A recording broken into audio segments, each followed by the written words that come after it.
Latest chika! Kakapasok lang na balita, si Angasa, pinakamatinik na marites or pinakamasikat na marites sa showbiz, drop another bomb. Sikat na aktor at sikat na aktres at ito'y sikat na love team raw.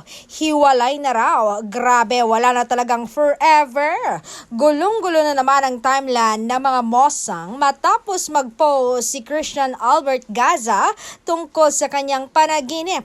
Habang nasa eroplano raw, nahiwalay na raw ang isang power couple na wag na nating pangalanan. Sunod-sunod naman ang tanong ng mga netizen kung third party ba o usaping pera ang dahilan ng breakup rumors na ito.